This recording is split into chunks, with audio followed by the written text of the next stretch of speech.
Fala galera, aqui é o Caio e a Cris novamente e hoje vamos começar uma série de provérbios. Essa série chamará Provérbios de Família. E por que faremos sobre provérbios? Provérbio normalmente é algo que precisa ser praticado, algo breve, algo muito rico, mesmo sendo pequeno, mas com muita sabedoria. E quando a gente fala do provérbio da Bíblia, nada mais é do que a própria sabedoria como pai, vindo direto do trono de Deus para com seus filhos. E esses provérbios foram escritos por Salomão, que passou para seus filhos, mas a ideia principal do provérbios é a sabedoria, que vem de Deus como pai, nos ensinando como filhos como nós devemos agir com os outros, mas nós vamos trazer sempre para o âmbito familiar. Então vamos falar sobre provérbios relacionando com a família, o pai, a mãe, os filhos, os parentes, enfim, vamos ensinar você a ser uma família de Deus praticando provérbios. Gostou da ideia? Então roda a vinheta!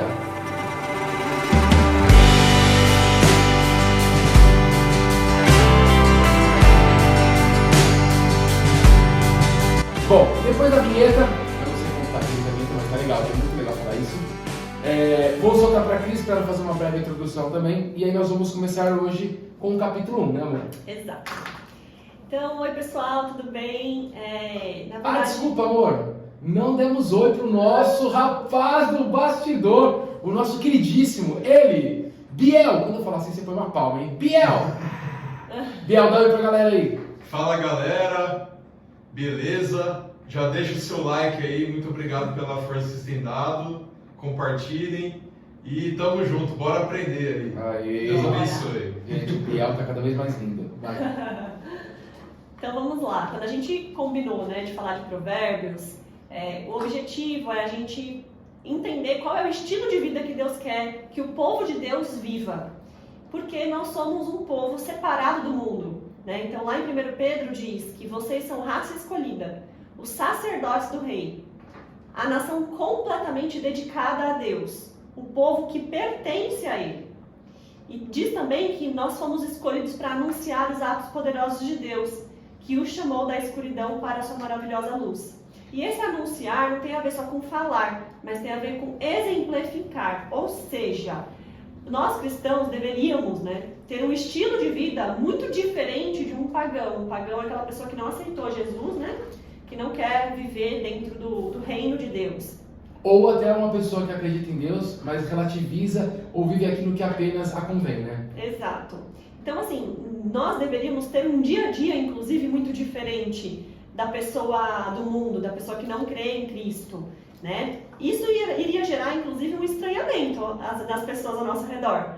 Porque, nossa, o pessoal vive diferente, Mas a gente não quer mais isso, a gente quer viver uma vida muito parecida com as pessoas. A gente quer, eu vou ficar mais parecido com o mundo possível para poder me conectar com eles, para poder evangelizar.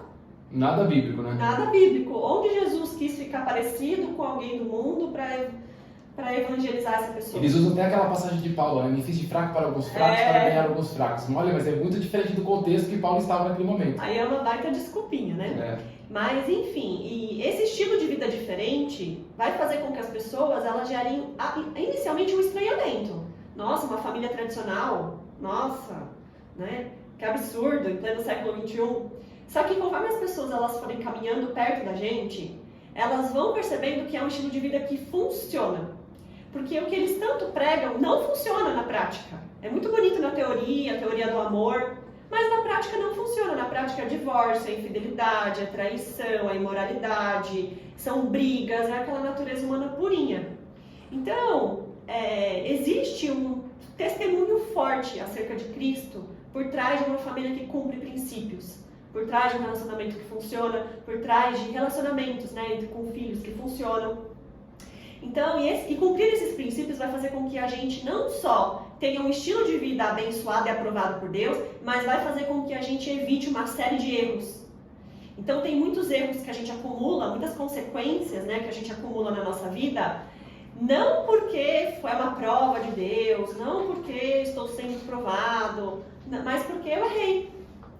Então, aqui Provérbios, se a gente conseguir seguir e pôr em prática, nós vamos evitar várias consequências de erros e, consequentemente, a gente vai ter uma vida menos perturbada. Não 100% isenta de problemas, porque Jesus disse, nesse mundo vocês vão sofrer, mas uma vida onde a gente vai acumular menos consequências negativas. Bom, então essa introdução ajuda você a entender porque nós vamos começar com Provérbios. E outra, né? Em 2 Timóteo está escrito: pois toda a escritura sagrada é inspirada por Deus e é útil para ensinar a verdade, condenar o erro, corrigir as faltas e ensinar a maneira certa de viver. Nós da Hebron, né? A gente, antes de começar o culto, o Walter nos ensinou a sempre proclamar essa palavra, porque tudo que vem da palavra de Deus é um direcionamento correto, que nos ensina a maneira certa de viver. E nada melhor do que ter a própria sabedoria de Deus, que é Provérbios, para o nosso lar. A gente usa muito Provérbios para o âmbito profissional, âmbito emocional, mas esquece de aplicar isso dentro de casa. Então, vamos começar com os primeiros versículos e nós vamos compartilhando algumas coisas de forma prática para as nossas casas. Então, bora lá. Capítulo 1, versículo, eu vou ler aqui alguns, tá? Vamos lá. Provérbios de Salomão, filho de Davi e rei de Israel. Esses provérbios nos ajudam a dar valor à sabedoria e aos bons conselhos e a entender os pensamentos mais profundos. Eles nos ensinam a vivermos de maneira inteligente e a sermos corretos, justos e honestos. Podem também tornar sábio uma pessoa sem experiência e ensinar os moços a serem ajuizados. Olha que incrível. Esses provérbios aumentam a sabedoria dos sábios e orientam os instruídos, fazendo que entendam o significado escondido dos provérbios e dos ditados e compreendam os mistérios que os estudiosos procuram explicar. Então, vamos falar um pouquinho do 1 ao 6 aqui. É que antes de mais nada eu quero até deixar claro, começa falando o quê? Provérbios de Salomão, filho de Davi, o rei de Israel.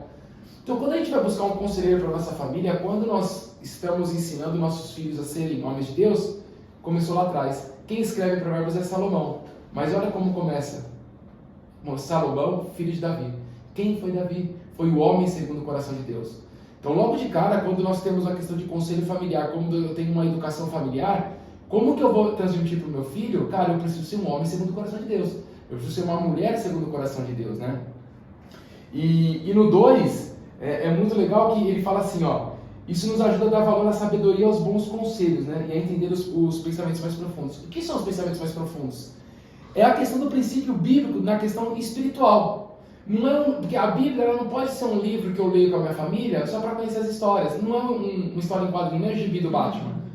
Ele é um livro que tem revelações, que tem coisas, tem segredos, só que eles são profundos. Então eu leio a Bíblia com a minha família ou eu medito, ou eu realmente cavoco, né, como o Walter fala assim, que é o nosso pastor, eu vou a fundo na palavra com a minha família para trazer coisas práticas, mais profundas. Porque eu preciso ter uma prática adequada, mas eu não posso esquecer o real significado da Bíblia, que é a vida de Jesus, do começo ao fim, para nos trazer também a salvação. A gente tem que entender o sentido, né? Do porquê as coisas foram escritas do jeito que estão escritas. Não precisa ficar bitolado com tradução em grego, hebraico e em romano nem tem. Mas a ideia é você entender o sentido que está por trás daquela orientação. E para isso, só ler não basta. Não basta. E reparem que nos versículos que nós lemos, tem uma hora que fala sobre inteligência, né, de ter uma forma de viver inteligente, correta e honesta. Gente, então nós como pais, nós não somos ainda, mas vamos ser, né, a gente quer uma loucura em casa mesmo, assim, a gente quer muita flecha, né, porque fala que filho é flecha, né? E eu quero um monte de flecha para tacar no inimigo, hein? A gente não quer ficar com o nosso depósito de flecha vazio. Eu quero filho com cabeça dura, que eu vou jogar flecha mesmo para cima do demônio. Então, o que acontece? Olha que incrível, inteligente significa não ser dominado pelas minhas emoções, que é o coração. A Bíblia fala que o coração é uma coisa mais enganosa que pode ter. Então eu preciso educar meu filho de forma inteligente. O que é o inteligente? Ele consegue dominar as emoções. Porque quando a pessoa age segundo as emoções, ela vai errar muito. O espiritual, a questão do espírito, a questão da Bíblia, me ajuda a antecipar os erros. Então não significa que eu não vou sentir coisas, porém eu antecipo o meu erro. Eu posso até sentir algo, mas por ser uma pessoa inteligente, através da sabedoria divina, eu consigo antecipar alguns erros. Através do racional, né? Através do racional. Então, assim, hoje em dia as teorias falam tanto de inteligência emocional, né? E a Bíblia já trata antes. E assim, inteligência emocional nada mais é do que a razão subjugando a emoção, né? Então, as pessoas estão aprendendo agora que isso é importante. A Bíblia já dizia lá há muito tempo que essa é a forma correta, né? É quando o princípio ele sobrepõe aquilo que você sente. Então, Deus não se importa muito com o que a gente sente. Exato. Não que Deus é frio, mas ele quer saber se a gente vai obedecer ou não. Exato. E aí depois fala do inteligente, fala também da forma correta. O que é a forma correta? É ensinar a verdade de Deus. A forma correta significa que quando eu tenho uma verdade, Deus traz essa forma correta porque é o que nos protege. Então, quando eu falo na forma correta, eu preciso ensinar o meu filho na forma correta de Deus, não no que eu acredito. Quando eu começo a me preocupar com o que eu acredito, ou que o mundo acredita, eu começo não validar o que Deus tem, eu começo a relativizar e eu começo a viver de uma forma incorreta. E isso traz consequências. A forma correta te protege do mal, te protege de problemas que você falou agora. A maioria dos problemas que nós escutamos, que as pessoas passam, não tem nada a ver com Deus. Tem a ver com a desobediência da pessoa referente a Deus. Tem a ver com quebra de princípio. Quebra de princípio. E honesto tem a ver o quê? Olha que incrível. O pai precisa ensinar o seu filho a viver de forma honesta. Honesta tem a ver com clareza. Então, honestidade. Você como pai precisa ensinar o seu filho a ter uma forma correta de viver, no sentido de honestidade, que é luz. Tudo que você faz perto do seu filho poderia ser revelado para qualquer pessoa. Tudo que você ensina o seu filho a fazer pode ser revelado para qualquer pessoa. Não é à toa que Deus, quando começa a criação do mundo, começa com a luz. Porque sem a verdade, sem a clareza, sem a honestidade, não é possível construir nada em Deus. Porque quando eu aprendo a fazer as coisas na luz, eu aprendo a ser honesto. Comigo, com Deus, com as pessoas. Tudo que eu vou querer conquistar, o caminho que eu percorri para chegar no sucesso, é uma forma honesta? Ou tem algumas coisas que eu não posso contar porque tem alguma coisa mais obscura? Então, é porque a gente foge do sim, sim, não, não, né? O sim, sim, não, não assusta. Tanto é que, às vezes, quando a gente vai aconselhar uma pessoa, a pessoa fica um pouco chocada. Porque, a gente fala... Mas, na verdade, a gente fala o que está na Bíblia. A gente fala, a minha opinião... Nem vale mais. Cris, seria até outra. Eu concordo, amiga, divorcia. Mas a Bíblia diz outra coisa. A Bíblia diz, fecha essa ferida emocional, faz a tua parte, faz o que é certo. Né? Então, o sim, sim, não, não, ele tem sido evitado, né? Então, a gente está achando, a galera do veja bem, né? Veja bem, nesse caso, mas nessa situação, mas de acordo com minha história de vida, a minha herança familiar, gente. Exato, e aí quando você vai para a Bíblia, a nova criatura é isso, né? As coisas velhas se passaram, eis que tudo se fez novo em Jesus. Quando Jesus vem, ele vem para trazer todo esse fim. Você entende o seu passado. Por quê? Porque o seu passado vai ser parte do teu ministério. Isso. Mas o teu passado não tem a ver com as suas ações mais, porque você acredita num Deus que é Pai e deu seu único filho em sacrifício de ti. Então, olha que incrível. Você morreu para você no dia do batismo para fazer a vontade de Deus. Então, já o seu passado já não importa mais. Não importa. Então, você pode... Claro que a gente não está falando que você vai ter que aprender com isso. Você aprende, mas isso não pode ser uma muleta pelas suas atitudes. Sim.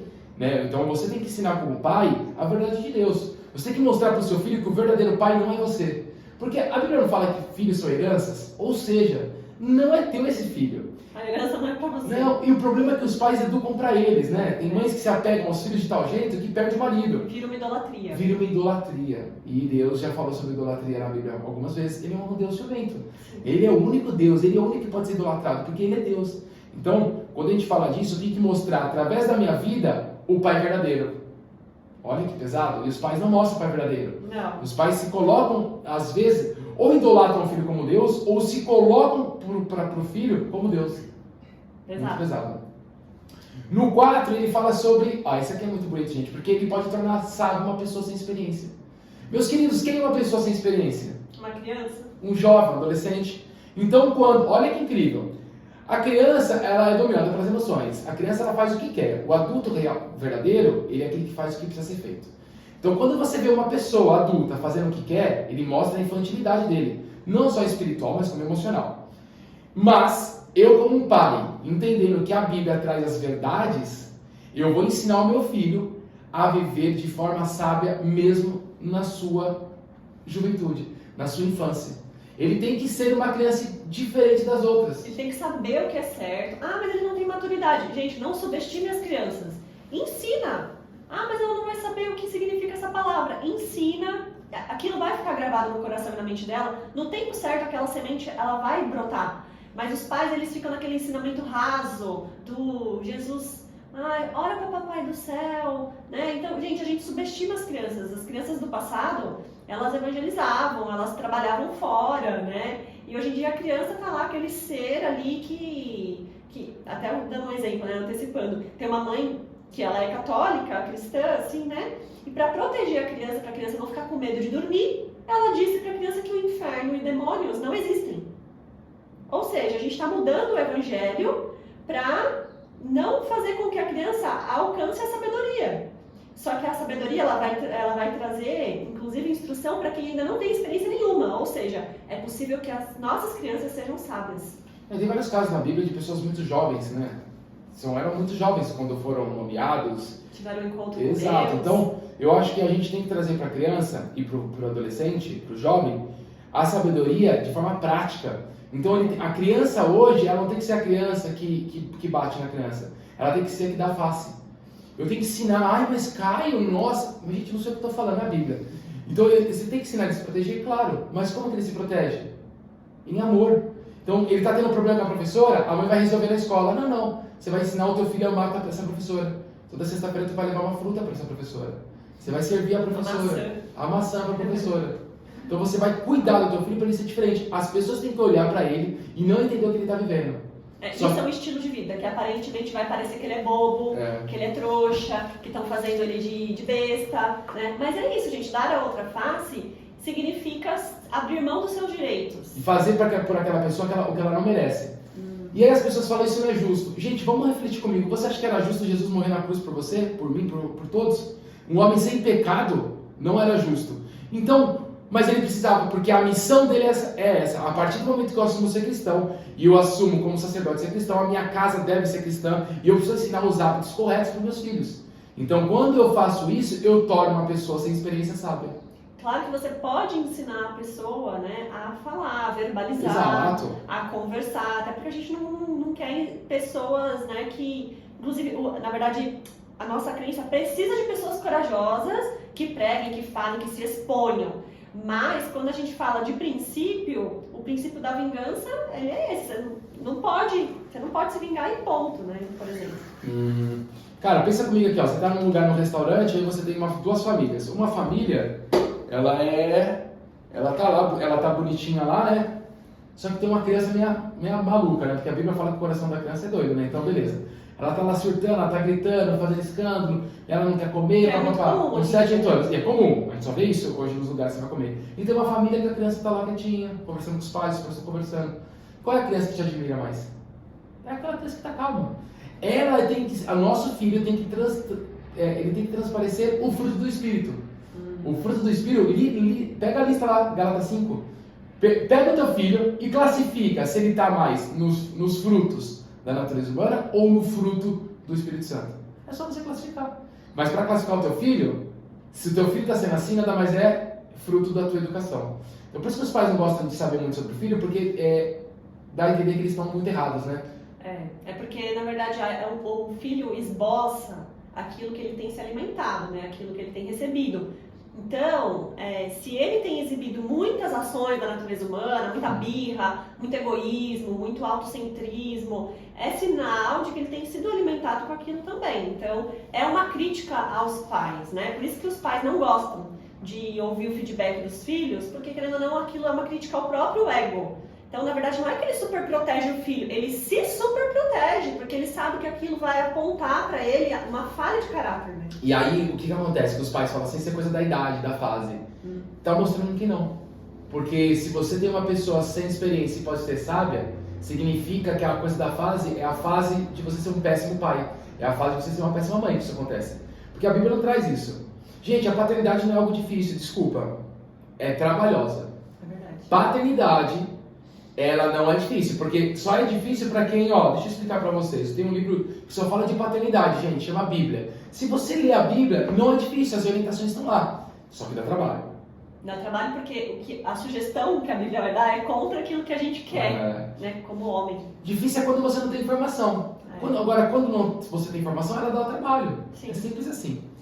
No versículo 5, né, ele fala ainda que os provérbios aumentam a sabedoria dos sábios. Isso me pega muito, sabe por quê? Porque acontece, repara que se a sabedoria aumenta a sabedoria dos sábios, olha que frase engraçada, significa que os sábios estão procurando a sabedoria a cada dia. Por quê? Porque não vem deles. A sabedoria não vem deles. A sabedoria é algo que vem de Deus. Ou seja, eu preciso ensinar, eu preciso ter uma vida de busca de sabedoria com a minha esposa, eu como marido, e eu preciso ensinar o meu filho a buscar essa sabedoria. Ela não acaba, realmente. Cara, é uma busca contínua. Exato. Ou eu sou aquela pessoa, eu sou aquela casa que apenas lê as histórias. e aprendo alguma coisa. Olha o que Deus fez pelo Davi, que bonitinho. Olha o que José fez, olha. Não, ou eu pego a história de José e me coloco naquela história e falo, filho, o que tu faria nessa situação aqui, antes de contar a história de José, a parte final? Você faria isso? Olha o que José fez, então nós devemos agir igual a José. Olha o que Jesus fez naquela situação, quando tal. Então eu preciso pegar aquela história e transmitir a sabedoria prática para o meu filho. Eu preciso mostrar para ele que aquilo é verdade, não é uma história só de mentira. Então a sabedoria é isso, eu buscar diariamente essa sabedoria. Exato. E o filho precisa ver o pai buscando essa sabedoria também nos momentos de crise, porque nós adultos temos crises, a gente tem dificuldades, a gente tem perturbações.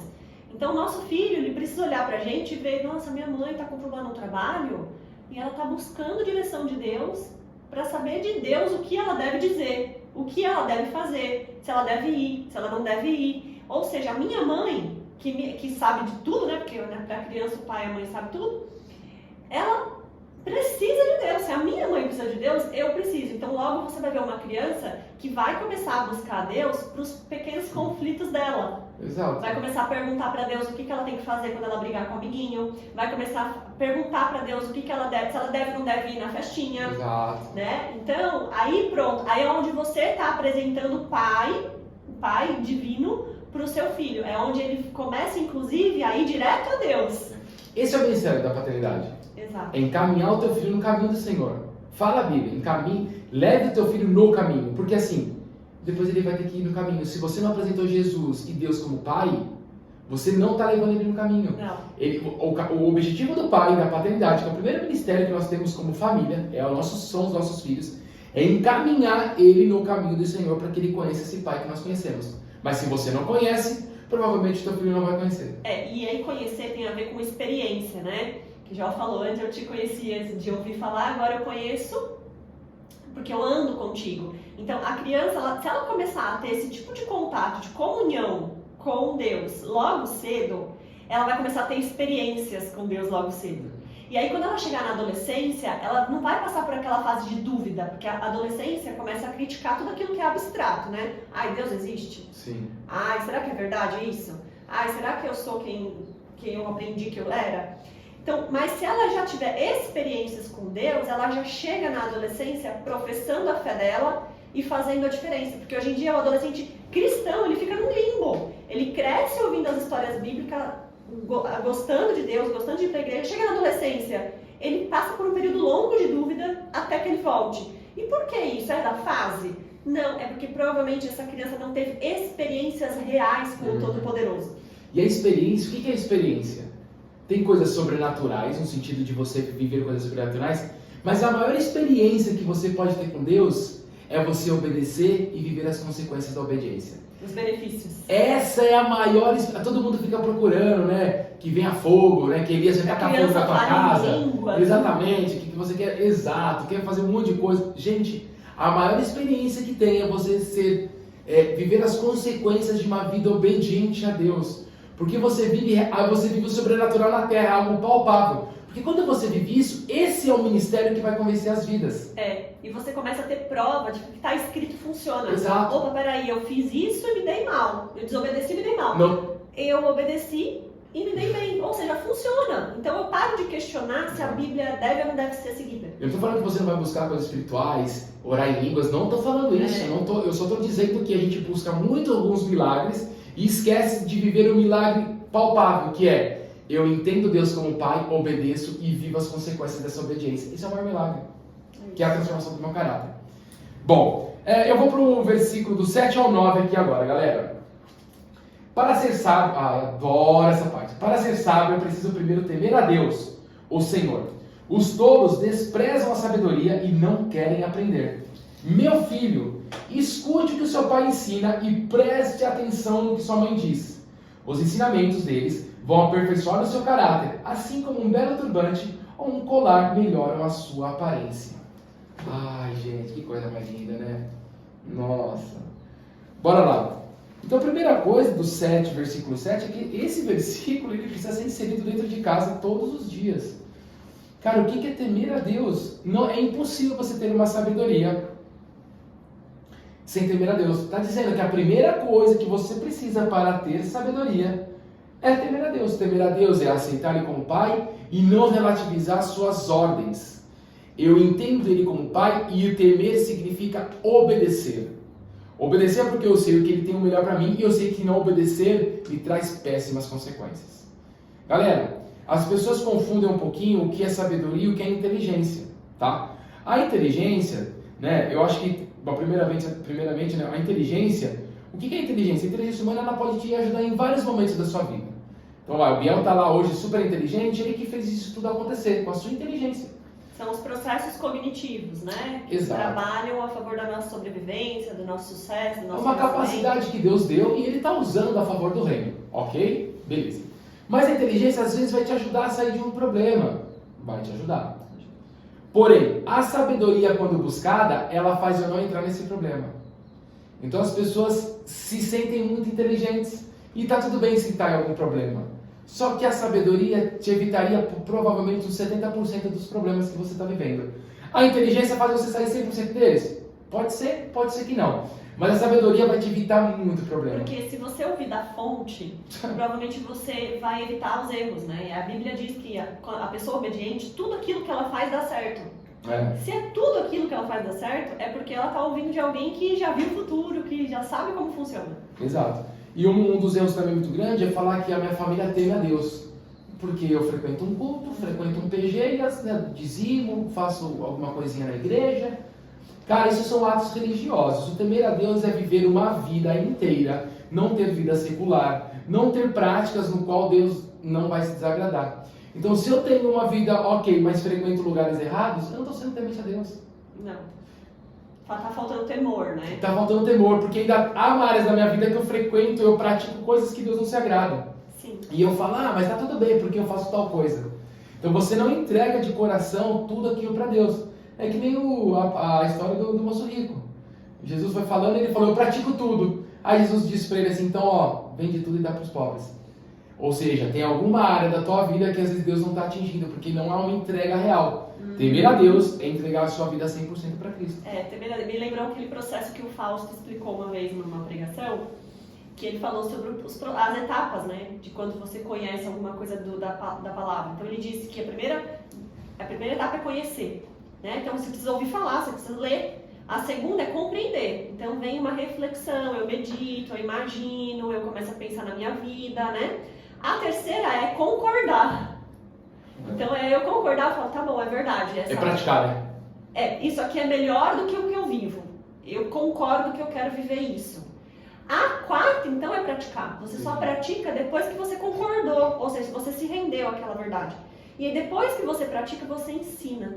Então, temer a Deus tem a ver com não só conhecer, porque as pessoas estão parando de conhecer. Simpatizam com Jesus, né? Porque e elas não concordam, porque elas falam assim, então, eu concordo, mas assim, eu não concordo com tudo que o meu líder fala. Porque eu estou numa igreja, mas assim, eu filtro o que é bom e tiro o que é ruim. Ou seja, geralmente ela está tirando aquilo que confronta. E a Bíblia também, a gente conhece a Bíblia, mas a gente está falando, mas na minha realidade. Então isso não é temer a Deus. Temer a Deus é conhecer, compreender, concordar, se render e praticar. E quando você fala da igreja, é exatamente isso, assim. Se o seu pastor está falando, tá na Bíblia, então, querido, escuta tudo. Agora, se ele está distorcendo a palavra, ok, mas caso contrário, escuta tudo. Vai ser confrontador. Na nossa igreja nós temos 2 pastores, né, que pregam hoje, mais a fundo assim, gente, é pancadaria. O evangelho é muito bom. Eu nunca vi ninguém na Bíblia crescendo com mãozinha na cabeça. Gente, olha a mensagem de João Batista no deserto. Exato. Arrependam-se, né? Ninhada de cobra. Não, Paulo apontava o dedo na cara das pessoas e ainda citava nomes para mudança de comportamento. O Velho Testamento era guerras e guerras contra o povo pagão. Então a gente está se conformando com a palavra do amor, né? O amor venceu. Oxe, Deus me livre. Mas assim, é isso mesmo, o amor venceu, então tipo, eu pego o amor é aceitar o próximo. O amor verdadeiro não é esse, o amor verdadeiro é você ensinar o próximo a viver o que Deus tem pra ela, né? Bom, e no versículo 8 fala, escute o que o teu pai ensina. E aí, papai, o que tu tá ensinando pro teu filho? No domingo, tu fica vendo TV, vendo futebol, ou tu vai preparar tua casa pra ir pra igreja? Durante a semana, tu deixa tua família em casa e vai jogar bola, treinar, e deixa tua família em casa, o que você tá ensinando pro teu filho? Aí depois você pergunta para ele, você orou, você olhou a Bíblia? Ele nem vê você olhando a Bíblia. Deixa eu te explicar uma coisa, pai. Você ensina de duas formas, falando e executando. Tem gente que ora a Deus, faz devocional, mas teu filho nunca viu você fazer isso. Você precisa criar estratégias para que... Não é fake, mas você precisa mostrar para o teu filho que você faz aquilo. Intencionalmente, né? Intencionalmente, você com família, ele vê você sozinho, ele precisa ver você pegando a Bíblia. Como que você vai cobrar um hábito que você não tem? Como que você vai cobrar um filho para ir para a igreja, sendo que diz domingo, às vezes você deixa de ir para a igreja para ir no jogo de futebol? Como que você vai cobrar teu filho, sendo que ainda você deixa um sábado à noite de dar com as pessoas da igreja para ir num show mundano? É impossível. Então, o que você está ensinando, pai? E ainda fala da mãe. Filho, presta atenção no que tua mãe diz. E aí, mãe? Você é mais nervosa? Você surta? Ou você ensina as coisas corretas? Você fala, o que você disse pro teu filho? Um monte de bobeira? Fala mal do teu pai? Fala mal das pessoas da igreja? Fala mal dos vizinhos? Ou o que sai da tua boca são palavras que edificam o teu lar? Porque a mulher sabe edifica, a tola destrói. Aí, ó, o que a tua mãe diz? Mãe, o que tu diz pros seus filhos? É porque tem muito filho que não quer ouvir o pai e nem a mãe, porque ouve muita groselha. Muita... Né? Então acaba que ele pega ranço. O pai e a mãe abriu a boca para falar, ele... Tudo bem que isso pode acontecer mesmo quando o pai e a mãe estão tentando ensinar, porque é uma reação natural da nossa natureza humana, né? Ser rebelde contra a liderança. Mas a ira que gera no sentido de rejeição geralmente vem associada à falta de um testemunho, né? Uma prática. Bom, agora as feministas, né? Aspecto de fora e soco peludo, vão ficar bravas comigo que eu vou falar agora. Vocês me desculpem, gente, mas tá na Bíblia. Depois, se vocês não gostaram de estar escutando, vocês mandam um e-mail lá, saque@biblia.com.br. Reparem que primeiro veio o homem e depois a mulher. Repara. Pai, o que tu ensina, o que você ensina e o que a mãe diz. Então, o que acontece? Em muitos lares a educação dá muito errado porque os papéis se invertem. Por quê? O homem normalmente, né, para evitar problema, tá cansadinho, que ele trabalha muito, né? Ele precisa fazer a academia dele, ele precisa ficar na caixinha do nada dele, essas coisas. Precisa jogar partidinha de videogame, ele precisa fazer as coisinhas dele. O que acontece? Ele tá trabalhando muito, o trabalho é o ídolo dele. O que acontece? Ele delega tudo isso para a mãe. E tá dizendo que de forma prática, eu vou explicar o que tem que acontecer. Nós vimos sobre papéis, que o homem é o sacerdote, ele é o cabeça. Então, primeiro, vamos entender que Jesus é o cabeça do homem, o homem é o cabeça da sua esposa. O homem, indo ao seu cabeça, ele tem a orientação correta para direcionar a tua esposa, que vai realmente direcionar os seus filhos.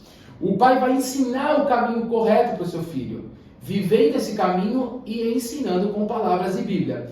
A esposa é aquela que vai fiscalizar o que está acontecendo. Ela vai continuar dizendo o que o pai, segundo a ordem de Deus, ensinou para ela e para a família. E o pai, depois disso, ele diariamente precisa se informar como está a vida do filho. Eu estou cansado de ver homens que quando eu pergunto como está o filho, o pai sempre fala a mesma coisa. E aí depois a mulher chega na crise e fala que está um caos. É verdade, para o pai está tudo bem. Cara, ei, homens, acordem para a vida, cara. Vocês estão deixando de pagar o maior preço que é a educação dos seus filhos para ter R$2.000 a mais na conta. Acorda para a vida. Vocês ficam pensando que isso não vai dar dinheiro. Olha, deixa eu explicar uma coisa para vocês.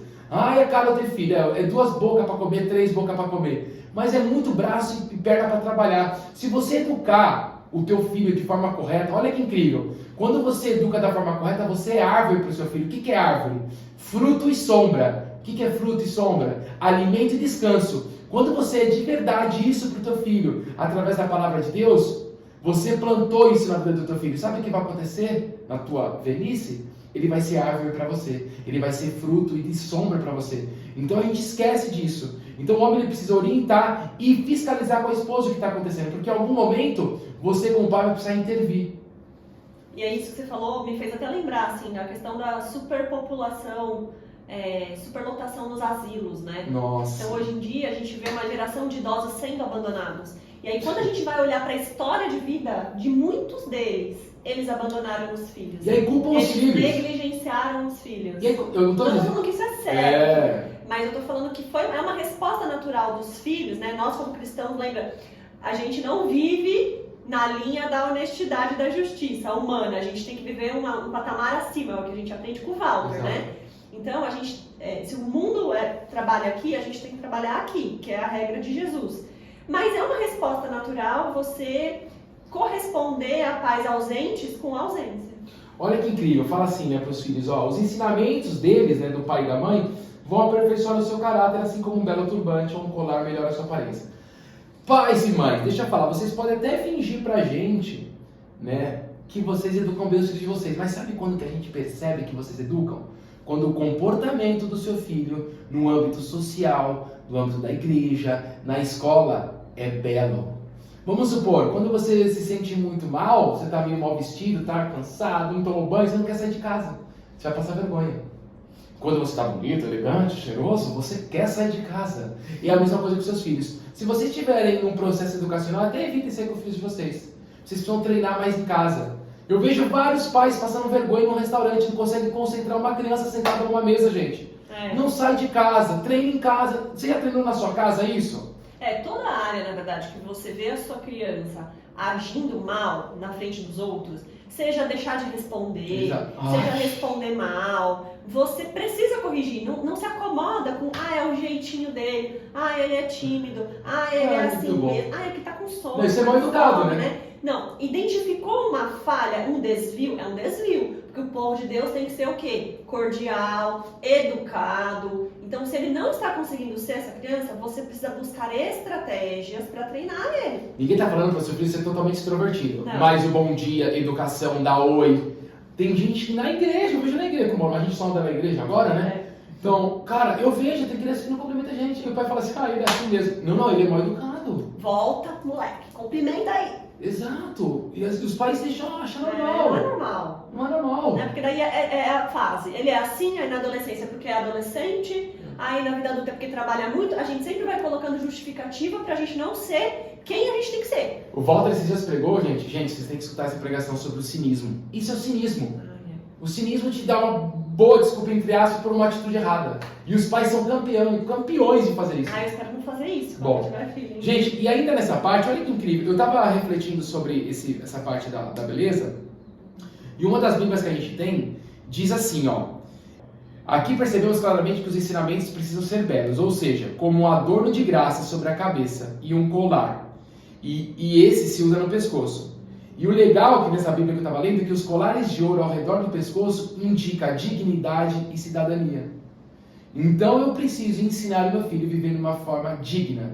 Digna é nos caminhos de Deus. E através disso, eu vou ter atitude de cidadania para o povo de Deus. O problema é que as pessoas querem tornar um filho, fofinho para todo mundo. Gente, o povo de Deus, ele precisa lutar pela causa dele a vida inteira, desde pequeno. O teu filho precisa ver você combatendo o mal, porque ele precisa desde pequeno combater o mal, não importa a escola que ele está, não importa nada.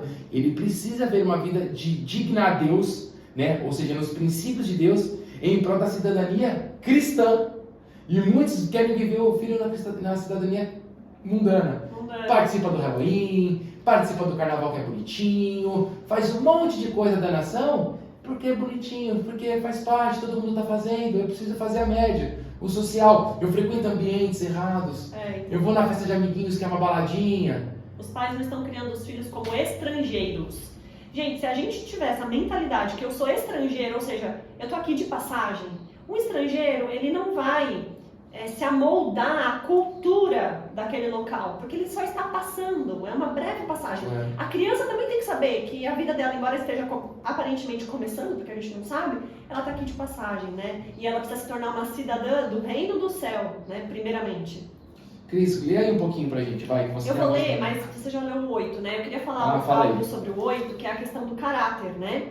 Na ciência, o que a gente entendeu já sobre caráter? Caráter, ele vem através do treino.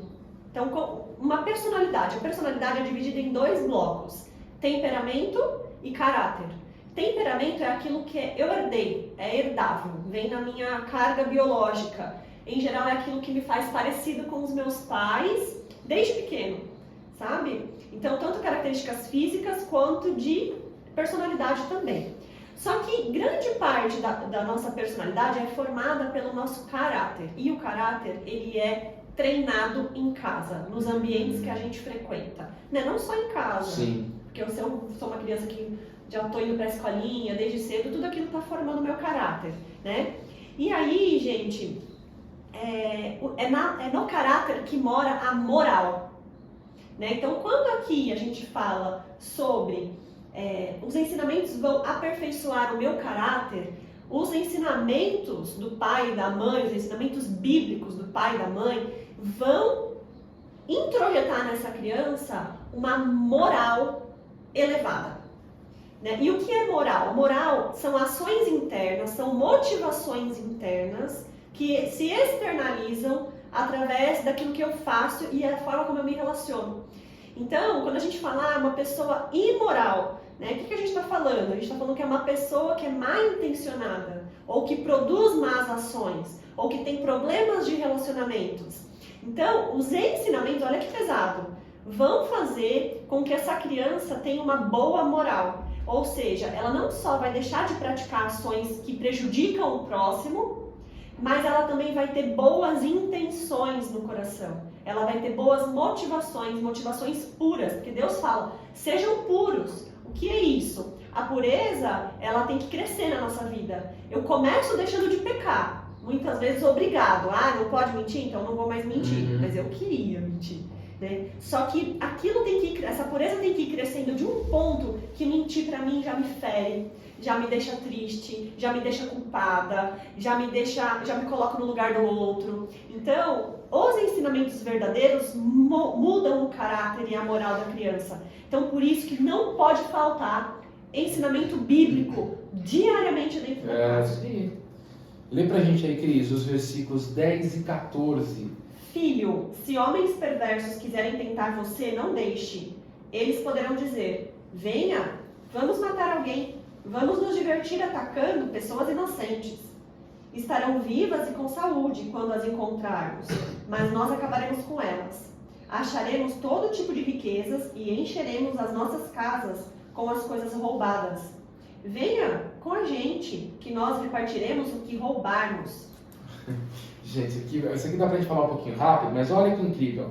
No 10 está falando que a gente, se homens perversos quiserem tentar você, não deixe. Então, olha o que o pai está ensinando pra gente. Pessoas vão vir tentar nossas vidas. O tempo todo, Satanás vai... É que Satanás ele é campeão de fazer a nossa dispersão, de colocar distrações, de mudar o nosso foco. Então, eu preciso ter clareza no pai, porque ele vai me ajudar a não ser pego de surpresa. Eu sei que vai acontecer essas distrações, eu sei que vai acontecer essas tentações. O que eu faço? Eu não deixo. Eu exorto. Eu fico sensível àquilo. A todo dia eu preciso saber que Satanás vai me tentar, eu preciso estar disposto a lutar. Então eu como pai, será que eu ensino isso? Será que eu tenho que antecipar isso para o meu filho? Eu preciso saber que isso está acontecendo e de forma antecipada mostrar para ele. Então eu sei que, como pai, eu já vivi o que ele viveu. É isso que Salomão está falando, escrevendo para os seus filhos. Tem muita coisa que Salomão viveu e está escrevendo para os seus filhos. Nada mais é do que a sabedoria agora falando conosco. Então nós podemos, como pais, antecipar. Eu sei que vai ter uma professora assim, assado. Como que você vai agir com ela? Eu sei que vai ter uma amiga que vai te morder, que vai te bater, que vai pegar teu lanche. Porque aqui a gente está falando de iniciar no mundo do crime, né? Exato. Mas aqui são tentações do dia a dia. Dia a dia. Que provém da nossa natureza humana e o Satanás vem fomentar. Ele vem trazer a oportunidade para eu executar aquilo que está dentro, a minha falha moral.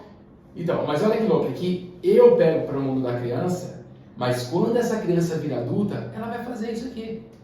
Ela chega nesse Se ponto. for preciso, ela vai, pessoas inocentes, ela vai culpar pessoas inocentes para ela não ser culpada. O mal vai dominando, né? Vai crescendo. Ela tem medo de tal coisa, ela quer ter um ganho, então ela puxa o tapete de alguém. Um caminho mais fácil. Ela mente, ela não paga imposto para sobressair, então, não, o governo é corrupto, então eu não vou pagar, eu vou receber por fora esse dinheiro. Eu não vou emitir nota para isso. Então a corrupção é isso, as coisas erradas é coisa roubada, isso é se encher com coisa roubada e não pagar o imposto. Coisas roubadas é você pegar o que não é teu, que não deveria ser seu. Exato, é você cobiçar a mulher do seu próximo. Cara, é isso. Então eu preciso pegar lá atrás e tratar isso lá atrás, porque até uns 6, 7 anos você está formando o caráter do teu filho, você já ensinar isso para ele vai ajudar muito. Porque ele vai ser tentado, já está falando claro, ele vai ser tentado. O quanto você preparou o seu filho para ser tentado? E aqui os filhos eles precisam aprender a ouvir os conselhos dos pais, né? Se eles não aprenderem a ouvir os seus conselhos, os seus ensinamentos enquanto eles são crianças, eles vão rejeitar na adolescência. Exato. Então não adianta você, pai, querer trabalhar pra caramba enquanto seu filho é criança e na adolescência querer dar sermão. Não adianta. ele vai rejeitar. Vai rejeitar. E reparem no 14, ó. Venham com a gente, que nós repartiremos o que roubarmos. Ou seja, isso é um salário. Qual que é o salário do pecado? A morte. Então, olha, gente, presta atenção. O inimigo, sabendo que você é uma família cristã, vai acontecer muito dele tentar tirar você do caminho de Deus. Porque provavelmente, a pessoa que está no mal, ela já não quer mais Deus. Talvez alguns já até rejeitaram. E eles sabem qual é o caminho, o Satanás sabe qual é o caminho dele. E o que ele faz muito? Para enganar vocês, o que ele faz? Ele pega, como o lugar que ele está já não tem como sair, já foi pré-determinado que Satanás... O veredito dele já saiu. Com 1/3 do povo que ele levou lá, ele quer levar o povo para lá. E no lugar que ele vai morar, é um lugar muito triste, cheio de dores, é péssimo.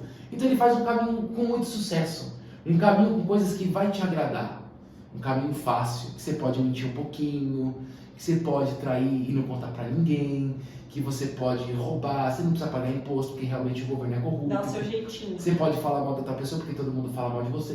Então você começa a criar várias, só que sabe qual é o fim disso? A morte. Porque ele quer te levar esse o salário de tudo que você está fazendo. Então você tem que colocar o teu filho desde pequeno no caminho de Deus, porque isso vai livrar ele da morte na vida adulta. Exato. E cuidar também das amizades, dos ambientes, né? Porque muitas vezes a gente coloca o nosso filho à prova. Né? Eu tenho um casal de amigo que não é cristão, que são um casal mundano, e eu levo ele para brincar com o filhinho deles. Né? Então, eu estou me pondo à prova, porque quando eu estou perto de uma pessoa do mundo, eu sou mais tendenciosa. Se aquilo não é um ato intencional, a gente fala muito, gente, para evangelizar, você tem que ter muita estratégia, porque senão você que vai ser doutrinado o oposto. Você vai ser desevangelizado. Desevangelizado. Então, assim, tem que ter estratégia, tem que ter oração. Você está disposto a batalhar espiritualmente pela vida da pessoa, a sofrer retaliação? Você está envolvendo outros irmãos da igreja? Ou você está indo lá dar cara a tapa no churrasco dos amigos? Jesus, para começar o ministério, juntou 12. Agora você está se achando maior que Jesus, quer fazer tudo sozinho. Vai lá evangelizar você sozinho. Vou lá dar uma palestra pro pessoal. Vai lá. Então, assim, você está indo pro campo de batalha totalmente desprotegido. Mas sabe por quê? Porque muitos querem fazer sozinho para ter honra e glória pro próprio nome. É. Quando você junta um corpo, a glória vai ter que ser para Cristo. Quando tem uma igreja por trás de você também tem liderança, você tem que acatar a autoridade. Então, muita gente não quer, né? Não. Então, eu vou lá, vou evangelizar a minha turma do meu jeito. Exato. Né? Então, e aí o que acontece? A gente muitas vezes quer evangelizar as pessoas do mundo e a gente está fazendo alianças com o povo não cristão, o povo idólatra. Consequentemente, eles vão nos contaminar a ser idólatras também, com práticas erradas. E aí você vai colher o que você está plantando. Simples assim. E aí a gente está introduzindo o nosso filho com um vínculo ruim, a gente está aumentando o nível de tentação que vai vir sobre ele. Mais pra frente isso pode virar até um relacionamento, ele pode se apaixonar pelo filho do outro, né? Vai se juntar com uma mulher pagã. Então, assim, a gente tem que tomar muito cuidado, porque as tentações elas vêm muito através de outras pessoas. Satanás usa outros agentes. Né? Ô Cris, então já aproveita, já lê do 15 ao 19, porque vai falar sobre esse assunto. Lê pra gente do 15 ao 19. Filho, não ande com gente dessa laia. Fique longe deles. Eles têm pressa de fazer o mal e estão sempre prontos para matar. Não adianta armar uma arapuca enquanto o passarinho estiver olhando. No entanto, esses homens estão preparando uma armadilha onde eles mesmos morrerão. O que acontece com quem fica rico por meio da violência é isso, acaba sendo morto. Galera, simples assim, acaba sendo morto. Então, quando você está em companhias erradas, infelizmente, você está trazendo para tua casa o demônio. É muito triste, gente. Falando bem escrachado. De forma bem escrachada. Quando você não filtra, quando você não busca a sabedoria para antecipar o problema, você vai ter que depois buscar da tua inteligência, e muitas vezes a inteligência é uma capacidade sua, você não vai conseguir sair desse problema. Então é muito importante, primeiramente, como os pais, você pai e mãe, com quem que vocês andam? Quem são as pessoas que vocês andam? Quem são as pessoas que vocês estão levando para casa de vocês? Porque olha que perigo. Você está levando as trevas para dentro do seu lar que você diz que é cristão. Nesse momento, essa pessoa, pode perceber, muitas pessoas que estão na treva são pessoas legais, divertidas. São engraçadas, né? Fala besteira. É gostoso estar perto, você ri. Não te julga, Não aponta tua faca. Ou seja, não edifica nada. Mas o teu filho, por ser alguém imaturo, porque é uma criança, um jovem, vai adorar estar perto dessa pessoa. Vai. E sabe o que vai acontecer? Vai se espelhar muito mais nessa pessoa do que em você.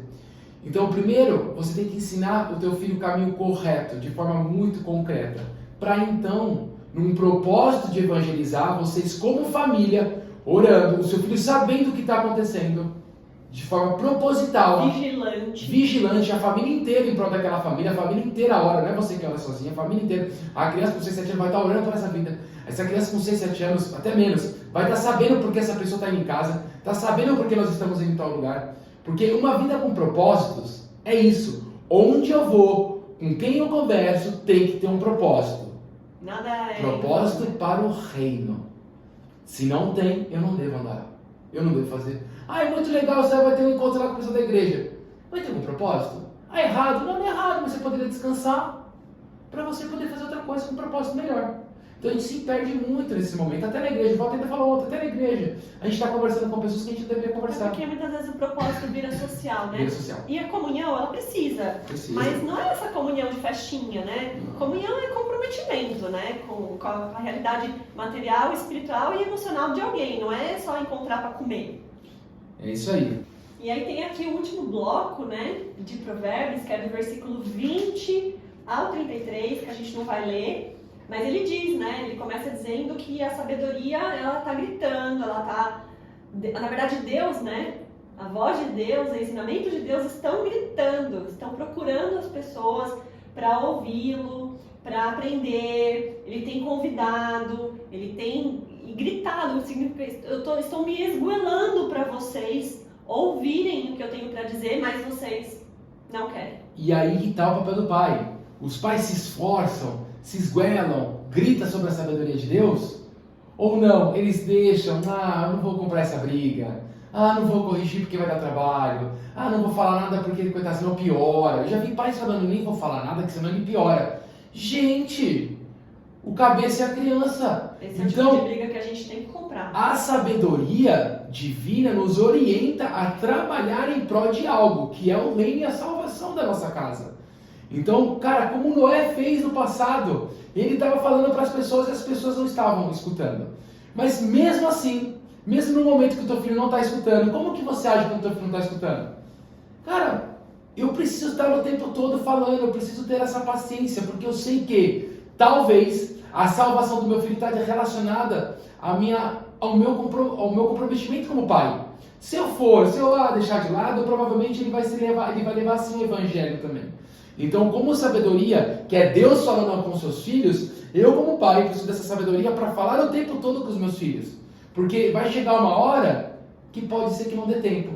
E reparem nesse texto, quando vocês forem ler, reparem que ele ainda fala assim, a sabedoria vai zombar de vocês. Ou seja, nessa parte é uma forma de linguagem que dá a entender que vai ter consequências.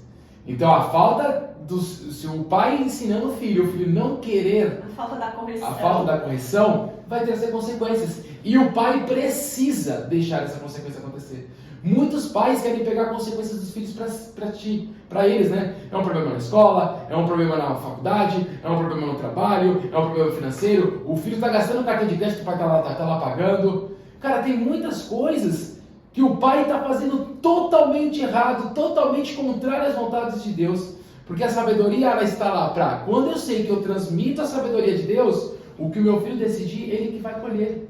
O que acontece é que eu vou estar o tempo todo, não pegando a consequência para mim, mas o tempo todo mostrando que se ele tomar um caminho diferente, ele não vai passar mais por esses problemas. Exato. E a sabedoria também, né? Você deu os exemplos dos pais e dos filhos, mas acontece muitas vezes da esposa ou do marido. Então, muitas vezes a gente vê um tolo na família, né? Às vezes é o esposo, às vezes é a mulher, né? Ou seja, que não quer ouvir. Quem é o tolo? Quem rejeita a correção, né? Quem rejeita a exortação, quem não vive debaixo de repreensão, acaba não adquirindo sabedoria. Então, muitas vezes, eu como mulher, eu preciso levar também a palavra de Deus para dentro da minha casa. Eu preciso falar em tempo e fora de tempo. Claro que com a sabedoria vindo de Deus, né, para eu poder edificar, mas eu preciso levar o meu marido, se eu observei nele desvios comportamentais contra a palavra, eu preciso ensiná-lo. Se quando ele observa em mim desvios comportamentais, ele precisa me ensinar, ele precisa me corrigir. E a gente não quer ser corrigido pelo marido, eu detesto quando o Caio me corrige. Hoje em dia nem tanto mais. Né? Hoje em dia ele me corrige, eu já, tá bom. Porque de tanto, todas as vezes ele falava, eu fazia do meu jeito e dava errado. Agora, como eu já tô aprendendo a me submeter e dá certo quando ele fala, eu já vejo o benefício da submissão. É muito legal cumprir princípio que você vai começando a enxergar o benefício. Mas isso acontece pro casal também. Ensinam, corrigem, gritem, né? Se importem, sempre que vocês perceberem desvios. E aí, só para finalizar, acontece que quando você está no processo de ensino, eu preciso ter no processo de ensino as consequências já pré-estabelecidas. O que acontece nesse... Vamos trazer de forma muito prática essa questão do zombar, de você, aqui na leitura, vai falar que a sabedoria, você vai me procurar e você não vai me achar porque você já desistiu de mim. Quando você, como pai, ensina a sabedoria, você está ensinando caminhos e ensina que, caso você tome um caminho diferente, tal coisa vai acontecer, isso pode ser uma consequência na sua casa. Se você fizer tal coisa, você vai ter uma consequência. Quando acontece tal coisa, você tem que mostrar para o teu filho que ele escolheu aquele caminho. E a questão da sabedoria aqui é, agora você curte o teu processo. Então o pai fica feliz em poder saber que aquilo que foi combinado está sendo executado. Porque quando eu tenho um caminho de educar o filho, eu tenho a questão da consequência. Eu já pré-estabeleço essa consequência. Então, a escolha foi do filho. Então, eu curto aquele momento, porque eu sei que é no momento de correção que Deus age na minha vida. É difícil, né, curtir.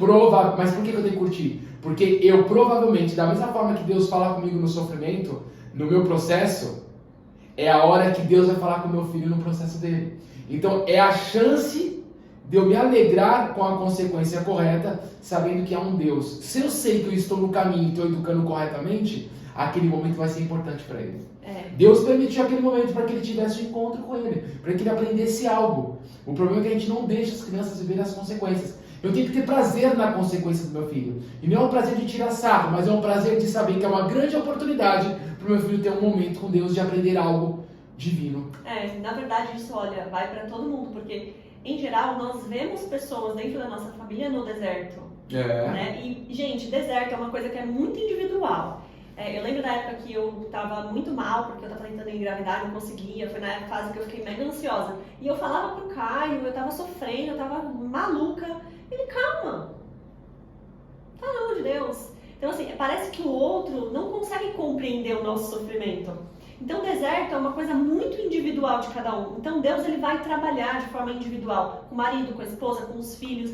E a gente precisa se alegrar, mesmo que ninguém gosta de ver familiar sofrer, pessoas que a gente ama sofrer, a gente tem que se alegrar no sentido, Deus, que seja a oportunidade para ela te encontrar, que seja, fala com ela nessa fase difícil, corrige as áreas que precisam ser corrigidas. Então é o momento que a gente tem que entrar com intercessão e não com tentar tirar a pessoa da consequência daquela situação, porque senão ela não aprende. Nós precisamos olhar com os olhos de Deus, como Eliseu ajudou o funcionário dele a enxergar aquele grande exército. Nós precisamos, numa situação difícil, entender o que Deus está fazendo naquela vida, para a gente não atrapalhar os planos de Deus, porque se você atrapalhar, as consequências daquela pessoa caem sobre você. Exato. Então, muitas vezes esse amor aí atrapalha. Atrapalha. Bom, galera, esse foi o nosso episódio 1 de Provérbios, né? Provérbios em Família, capítulo 1. Bom, se você gostou, dá uma comentada. Se você não gostou, finge que gostou e comenta bem também. Compartilha com o pessoal da sua igreja, tá bom? Não deixe de compartilhar, porque vamos sempre trazer coisas práticas para as famílias, sempre embasado na Bíblia. E nos desculpe alguma opinião, né, pessoal, mas às vezes a gente se empolga, mas a nossa meta sempre é falar do livro de Deus, a grande Bíblia. Deus abençoe. Amor, dá um tchau para eles. Tchau, gente, e até a próxima. Biel, dá um tchau aí, Biel. Falou, galera, se inscreve aí. Tamo junto. Boa, beijo, gente. Fique com Deus. Beijo do Google.